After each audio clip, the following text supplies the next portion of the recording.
4 anos antes da Lei Áurea, que acabou oficialmente com o regime de trabalho forçado no Brasil. O Ceará se tornou o primeiro lugar do Brasil a abolir a escravidão. Mas o que fez o Ceará se tornar o primeiro lugar do Brasil a abolir os escravos? Qual foi o contexto em que essa decisão foi tomada pelos políticos locais? É o que eu converso agora com o historiador Evaldo Lima, ele que também coordena o programa educacional Alcance da Assembleia Legislativa do Ceará. Oi, professor Evaldo, boa tarde, tudo bem? Oi, Letícia, tudo bom? Uma alegria falar contigo, com a Camila e com todos os amigos e amigas ao Povo CBN. Alegria nossa, professor, ainda mais uma data tão importante. Então, pra gente começar, e o pessoal nem sabe, né? Data magna, mas o que isso significa? O que é? E é feriado, não é feriado? Vamos começar então explicando o que fez o Ceará se tornar esse primeiro lugar do Brasil a abolir a escravidão. Bom, isso é interessante, a abolição da escravatura, o Ceará é a terra da luz, como nos chamou o José do Patrocínio. E como você fez uma apresentação muito bacana, muito legal, 4 anos antes do resto do Brasil, a princesa Isabel vai assinar a Lei Áurea no dia 13 de maio de 1888. Só aqui no dia 25 de março de 1884, 4 anos antes do resto do Brasil, no Ceará já foi abolida a escravatura. E as marcas dessa liberdade, Letícia, estão pela cidade, né? A gente tem aqui uma rua chamada 25 de Março, tem uma avenida 13 de Maio, o Palácio do Governador é o Palácio da Abolição. A Assembleia Legislativa é exatamente o Palácio, tem a marca na Assembleia Legislativa, é o plenário 13 de Maio, João Cordeiro, Maria Tomásia, Dragão do Mar. Tem muitas personagens da abolição da escravatura no Ceará que estão espalhadas pelas ruas de Fortaleza. A questão mais importante, a mais fundamental e que não pode ser negligenciada jamais, a abolição da escravatura foi produto da luta do negro que jamais se submeteu à escravidão. Aqui eu quero dar destaque especialmente à Preta Simoa, que era a companheira do Antônio Napoleão, que foram os líderes da greve dos jangadeiros em 1881, quer dizer, 4 anos antes da própria abolição da escravatura aqui no Ceará. E também o Chico da Matilde, o Dragão do Mar. Existe uma série de razões que a gente pode destacar. Dentre estas, o fato de que o braço escravo nunca foi tão numeroso aqui no Ceará. A principal base produtiva do Ceará, desde o período colonial, na verdade foi a pecuária, que não demandava um braço escravo mais numeroso. O escravo no Ceará era muito mais uma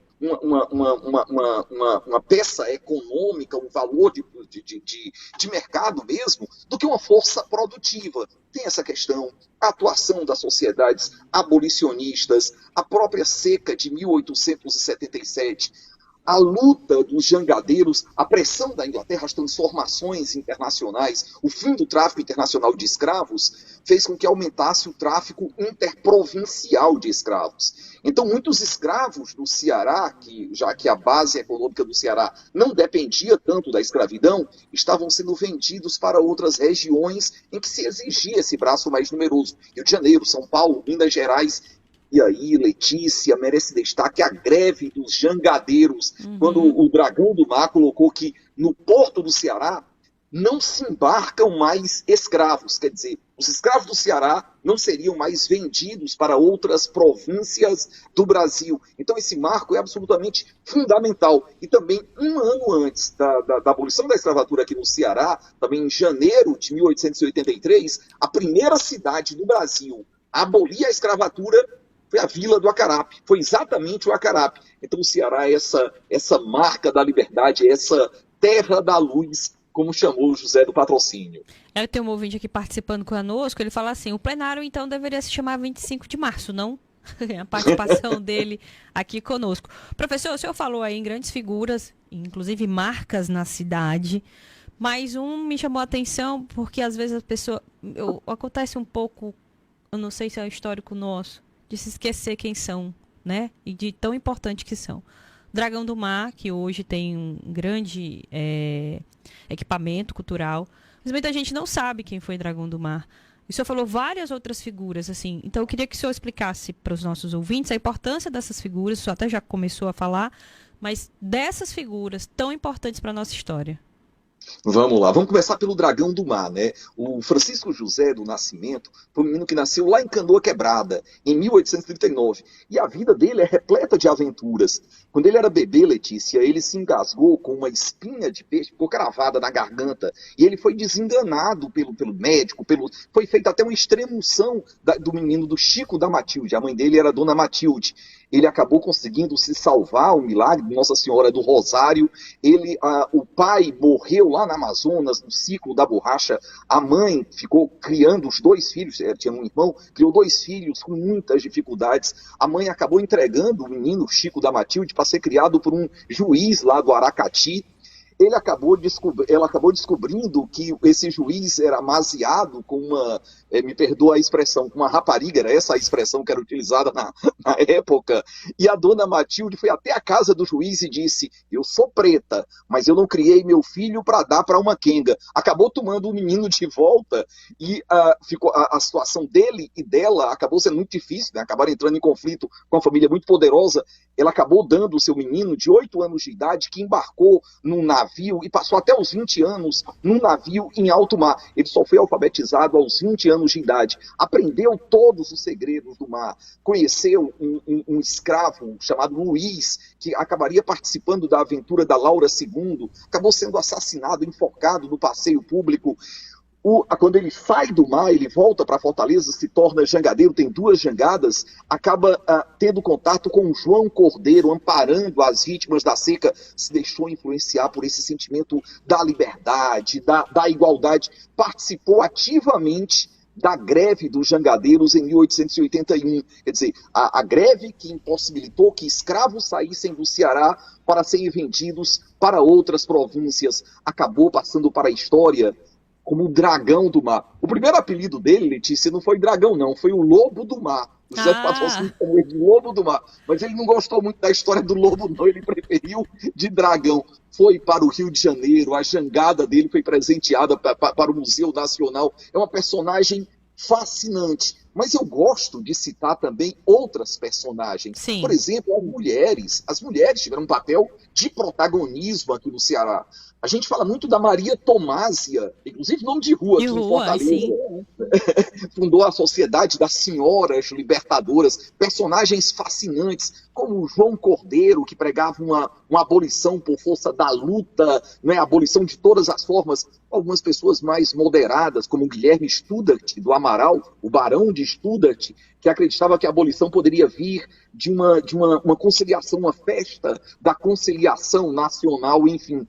Mas eu queria destacar a Preta Simoa, que mobilizou mais de 1.500 pessoas no Porto de Fortaleza, que foi uma das líderes, veja você, uma mulher negra, ex-escrava, que comandou a mobilização social para impedir que escravos do Ceará fossem vendidos como mercadorias para outras províncias. Então tem personagens fascinantes nessa história de luta pela liberdade, pela justiça, pela igualdade. Que nos transformou aí em Terra da Luz. Professor Evaldo, não está na nossa pauta, mas eu até pesquei aqui, hoje também é dia do maracatu, né? E aí a gente aproveitar a sua presença aqui para falar um pouco disso, para falar da cultura negra, dos escravos, o que nos move. Num dia hoje eu estava lendo uma entrevista do Vini Júnior, o cara dizer assim, um cara de alta performance, viu? É um atleta de alta performance, ele não está cansado do trabalho, está cansado do racismo. Esse racismo que está entranhado, por isso, foi uma liberdade, foi dada a liberdade dos escravos, mas não foram incluídos, foram marginalizados, a gente sabe disso. Até bem pouco tempo os negros nem votavam, até pouco tempo não tinham direito a nada, não só aqui nos Estados Unidos, em boa parte do mundo. Esse é um fator que, quando o senhor fala disso, a gente tem que falar mais da cultura, a gente tem que falar da inclusão, porque isso não foi feito lá atrás e a gente sofre os impactos até hoje. É verdade, Letícia, e tem tanta distorção. Para falar de escravidão, tem pessoas que dizem que o negro veio da África, onde já se praticava a escravidão. Isso é uma barbaridade. O negro não veio da África, ele foi arrancado, ele foi trazido. É o comércio internacional, é a mercadoria, é o lucro, é o tráfico negreiro que explicava aquela realidade. E o que aconteceu? A abolição foi no dia 25 de março. Mas o que aconteceu no dia 26 de março? O que aconteceu àqueles negros e negras libertos? Essa é uma luta que ainda não se esgotou. O Vinícius Júnior é uma referência de resistência, de combatividade. Não é uma pessoa qualquer, ele dá visibilidade ao combate ao racismo. Porque, na verdade, é isso, né? Não, onde há racismo, não basta você ser contra o racismo, é preciso ser anti-racista. E o Vinícius Júnior dá essa lição de forma permanente. Hoje é o dia a data magna, é a maior data do estado do Ceará, uma lei do então deputado estadual Lula Moraes, e também é o dia do maracatu. Me permita também, Letícia, foi uma lei de minha autoria, quando eu estava aqui na Câmara de Fortaleza, e fala, o maracatu é uma das expressões dessa resistência.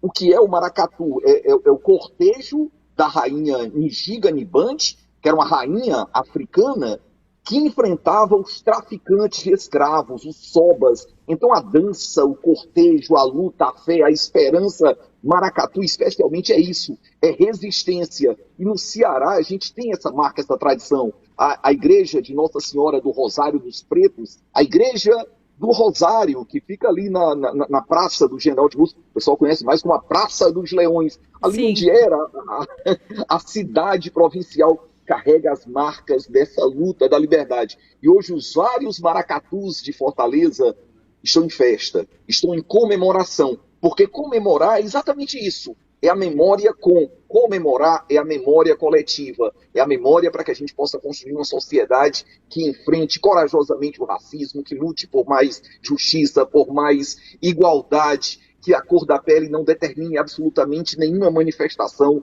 de preconceito. Professor, muito obrigada, viu, por atender a gente hoje, nesse feriado. Eu que tenho, desde que eu era estagiária, que eu converso com o senhor, mas hoje tem, para mim, um simbolismo muito maior. Muito obrigada, boa tarde, bom feriado, boa semana. Grande abraço. Tá aí, 3h20.